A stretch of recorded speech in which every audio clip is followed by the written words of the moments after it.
Hi there everybody, it's Cassie, and this is going to be another survival guide video on this avatar instead of on the new one I've been creating, and this is going to be all about editing, unboxing, and tinting your items.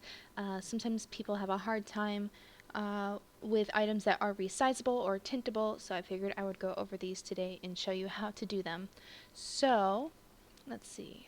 Let's find an item that we have that is resizable and we can mess with that. We'll go to clothing, accessories, and we'll put on a necklace. I think Yummy has, oh, this one's missing it right here. Our celestial necklace moon. So let's move this out. So this is our edit menu. There's a lot of things you can do with this menu, and all I did was hit right click on this item and hit edit. You can also hit right click and detach from here as well as click the folder here and remove from current outfit. But we're going to go over this menu first. So as you can see, it's hiding in my shirt. You can turn the show highlight button off so you can hide that if you want to, so you can see the item a bit better when moving it. And then there are these different arrows that are on this grid. It is like a square grid. It goes by, this is the north, and you go in a 360 view so you can rotate it how you need to. So let's zoom in right here, and we are going to hold onto this blue arrow.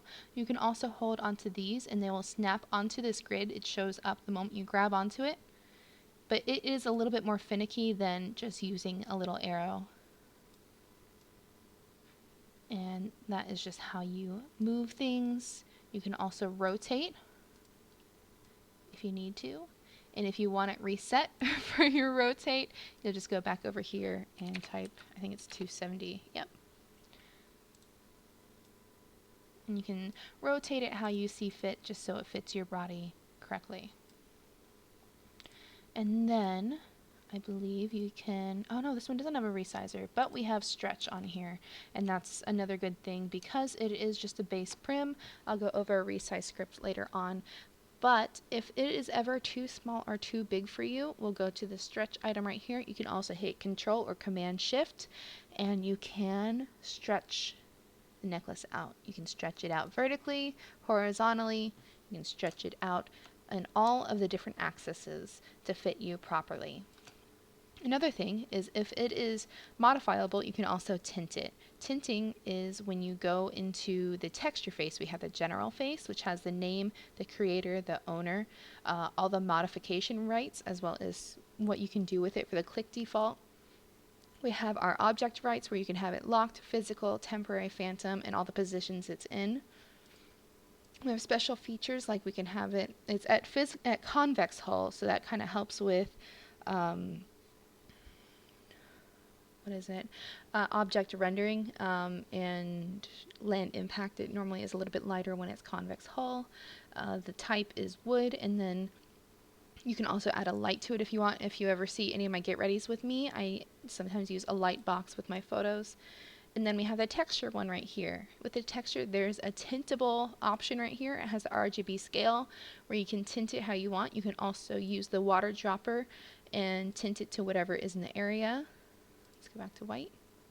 You can also click any of these presets. You can also save these presets. All you have to do is go to that color that you want, and then you drag it here and you can put it into any of these presets. You can just drag it onto a square and it is now saved. If you don't want it to be textured at all, if it's ever an accident, you can always hit cancel and it'll cancel the color as well.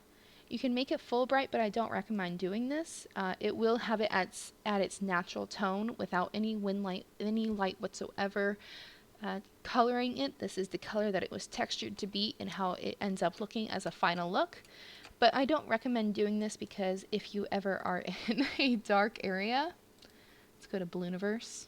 Everything dark is dark except for your necklace, and that isn't the prettiest thing to look at. So I recommend keeping that off. We also have our texture faces on here. I recommend not messing with that unless you are learning how to build and you are doing it on your own item, or if they gave you texture faces you can mess with, like masks or AO maps that you can use on the item. and then you can edit it.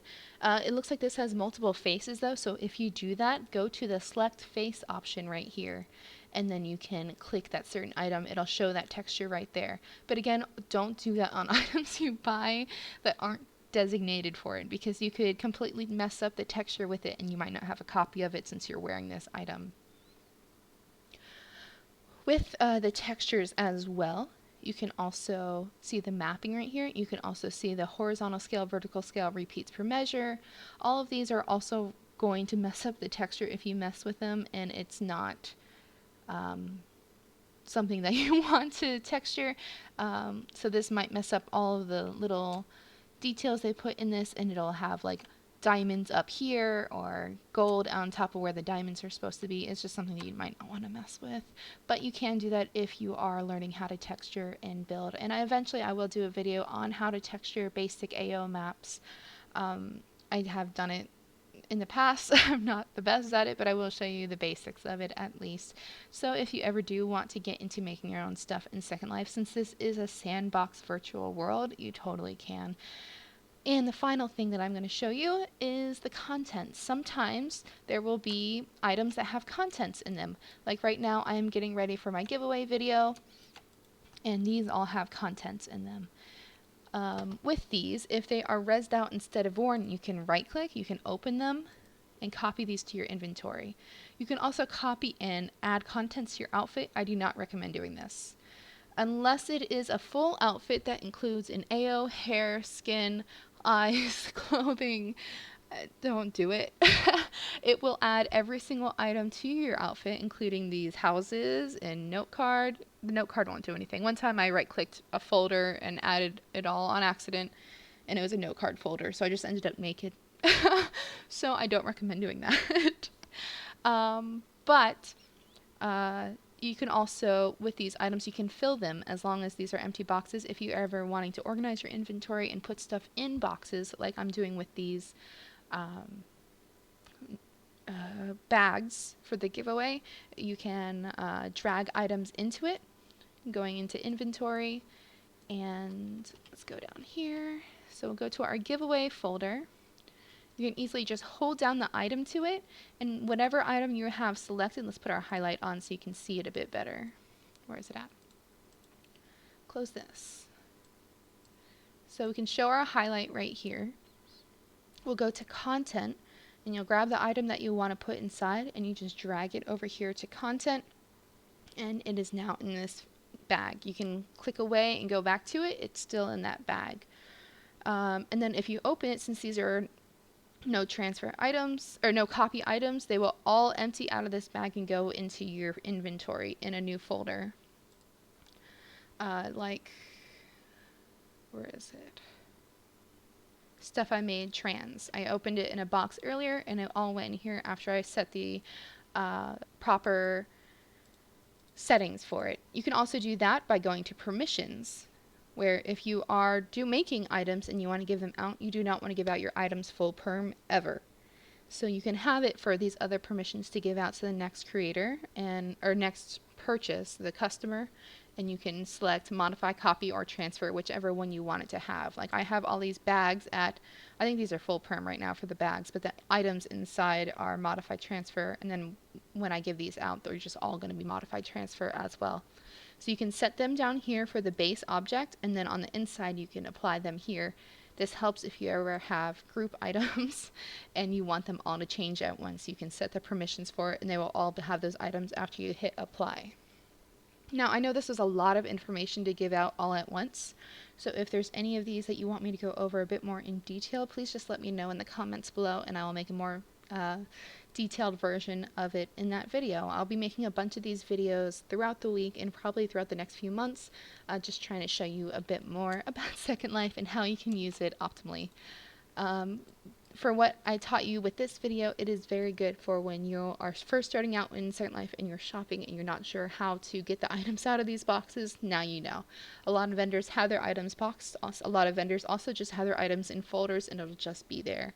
My next video is going to be about how to attach items, as well as how to detach, how to change, and what is worn as an alpha or what the difference is between system layer and mesh. So we'll get into that in the next video. And thanks for watching so much. I think I just like talked your guys' faces off, so I'm done.